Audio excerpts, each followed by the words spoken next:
कहीं कोई दिक्कत न हो, कहीं कोई अव्यवस्था न फैले, कोई भी उनकी आस्था के साथ खिलवाड़ न करने पाए। इन सब बातों का ध्यान में रख करके प्रयास प्रारंभ किए गए हैं। शिवम यजेत, शिव बनने के लिए शिव जैसी साधना भी चाहिए। बेहतरीन पेट्रोलिंग के माध्यम से, स्वच्छता के माध्यम से, स्वास्थ्य की व्यवस्था के माध्यम से शिविर लगा करके भी अनेक प्रयास प्रारंभ किए हैं और आवश्यकता अनुसार ड्रोन और हेलीकॉप्टर से निगरानी और पुष्प वर्षा की व्यवस्था भी इसके लिए की है। पूरी श्रद्धा और विश्वास के साथ आत्मानुशासन का परिचय देते हुए इस पावन श्रावण मास के कावड़ यात्रा कार्यक्रम को सफलतापूर्वक आगे बढ़ाने में अपना योगदान दें।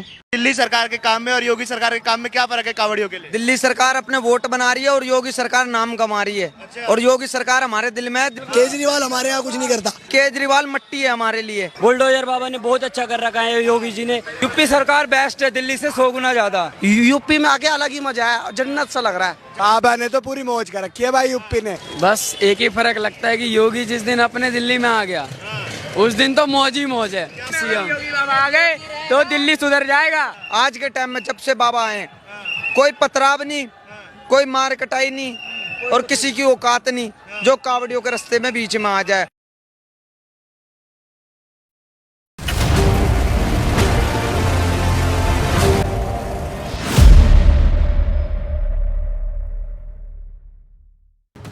कावड़ियों पर बड़ा हमला हुआ है। बता दें आपको कि उत्तर प्रदेश की बरेली से ये बड़ी खबर सामने आ रही है कि कावड़ियों की यात्रा पर आक्रमण हुआ है और उन पर पथराव किए गए हैं। जी हां, बरेली में कावड़ियों की यात्रा पर पथराव किए गए, जिसकी वजह से 1 दर्जन से भी अधिक कावड़िए घायल बताए जा रहे हैं और कुछ लोगों को बेहद गंभीर चोटें आई हैं। सवाल ये उठता है कि आखिर ये कौन लोग हैं। फिलहाल वहां पर भारी पुलिस बल तैनात कर दिया गया है, लेकिन सवाल ये उठता है कि क्या आखिर कावड़िए भी अब सेफ नहीं है, क्योंकि उज्जैन में महाकाल की सवारी पर एक खास समुदाय, एक खास धर्म के द्वारा थूका गया था, जिस पर कार्रवाई हुई, उनका घर गिराया गया, बुलडोजर चलाए गए उनके घरों पर। लेकिन आखिर ये क्यों देखने को मिल रहा है, क्यों एक खास धर्म को टारगेट किया जा रहा है? और जो कावड़िए अभी सावन का महीना है, महादेव का जाप करते हुए जा रहे थे, उन पर पथराव करने की आखिर क्या वजह है?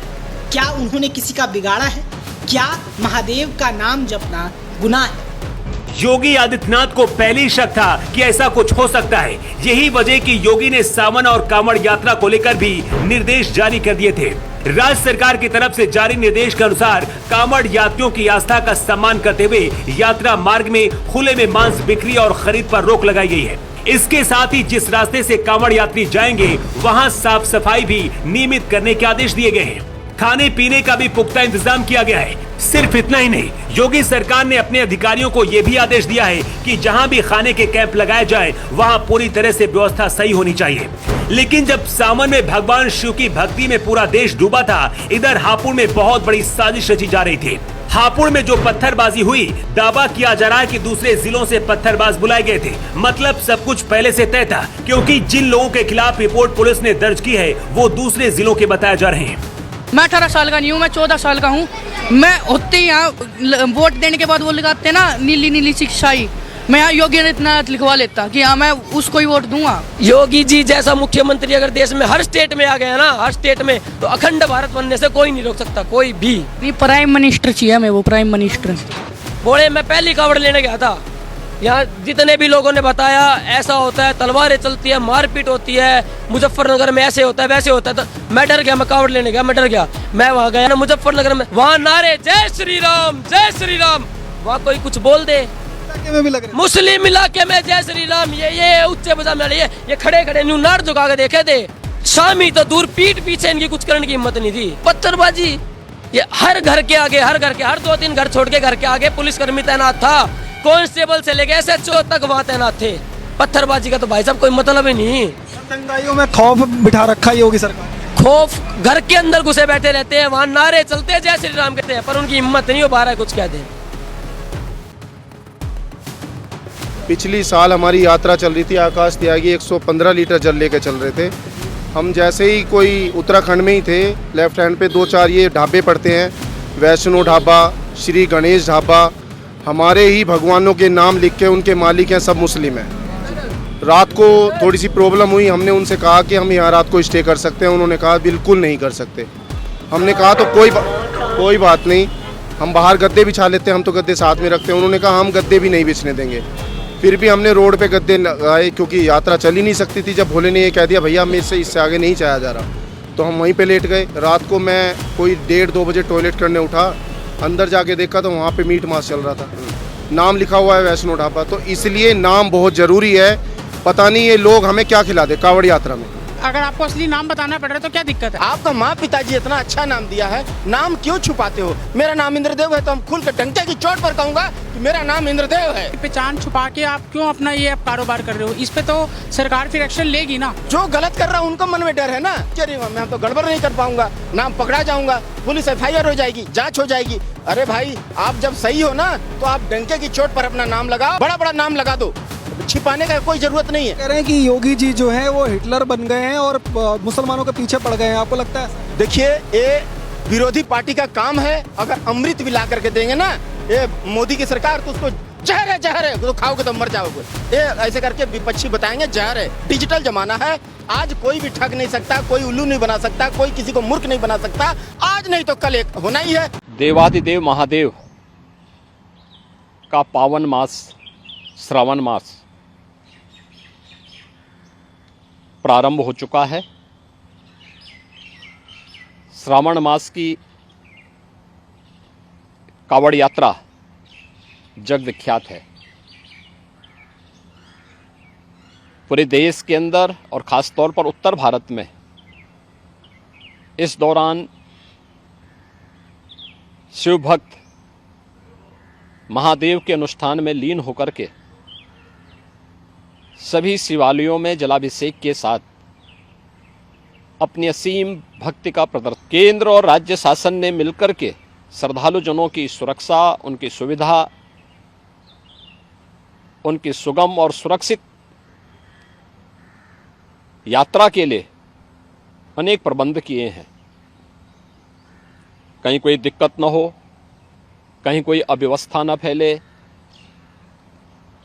कोई भी उनकी आस्था के साथ खिलवाड़ न करने पाए, इन सब बातों का ध्यान में रख करके प्रयास प्रारंभ किए गए हैं।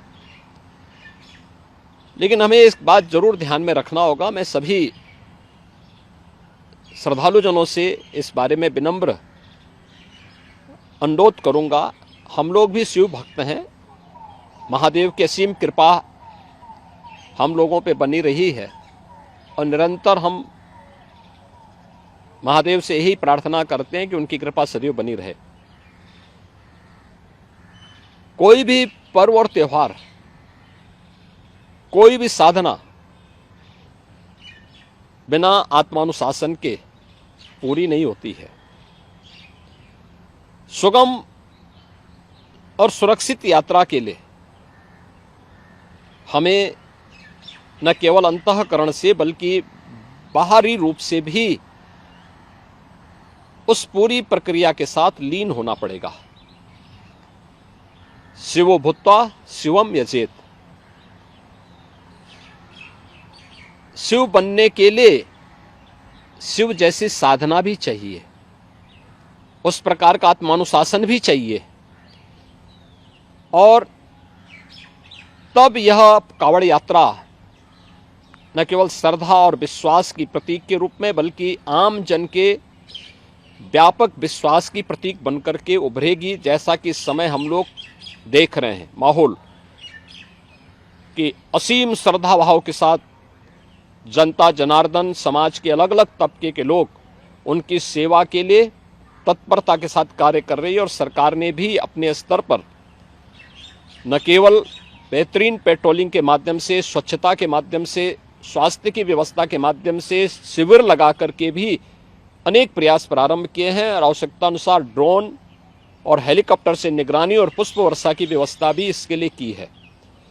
मैं सभी शिव भक्तों से अपील करूंगा कि देवादेव महादेव की ये कृपा हम पर बनी रहे।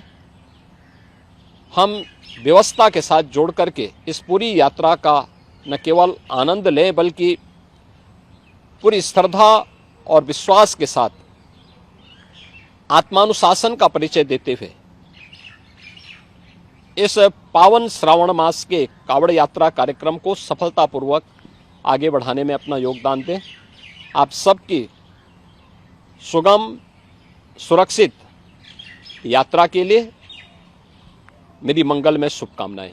देवादिदेव महादेव का पावन मास श्रावण मास प्रारंभ हो चुका है।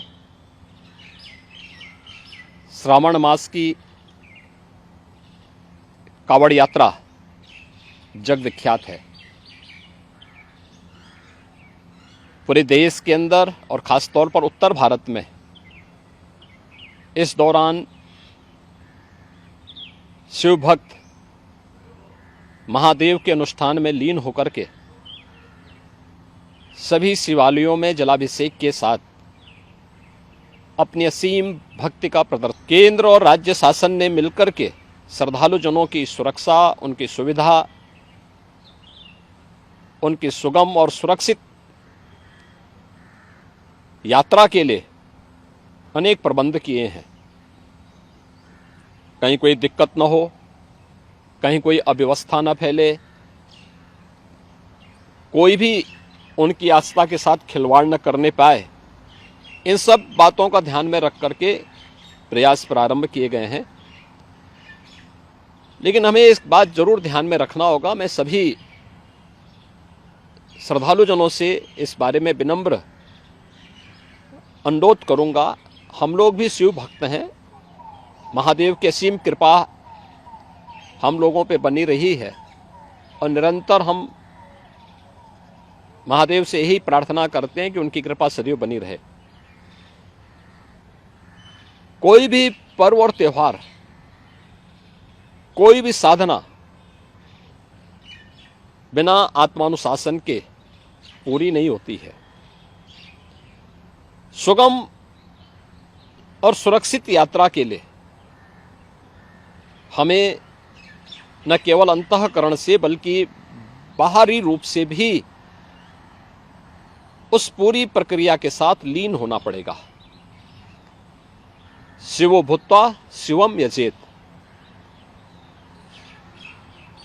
शिव बनने के लिए शिव जैसी साधना भी चाहिए, उस प्रकार का आत्मानुशासन भी चाहिए, और तब यह कावड़ यात्रा न केवल श्रद्धा और विश्वास की प्रतीक के रूप में बल्कि आम जन के व्यापक विश्वास की प्रतीक बनकर के उभरेगी। जैसा कि इस समय हम लोग देख रहे हैं माहौल कि असीम श्रद्धा भाव के साथ जनता जनार्दन समाज के अलग अलग तबके के लोग उनकी सेवा के लिए तत्परता के साथ कार्य कर रही है। और सरकार ने भी अपने स्तर पर न केवल बेहतरीन पेट्रोलिंग के माध्यम से, स्वच्छता के माध्यम से, स्वास्थ्य की व्यवस्था के माध्यम से शिविर लगा करके भी अनेक प्रयास प्रारंभ किए हैं और आवश्यकता अनुसार ड्रोन और हेलीकॉप्टर से निगरानी और पुष्प वर्षा की व्यवस्था भी इसके लिए की है।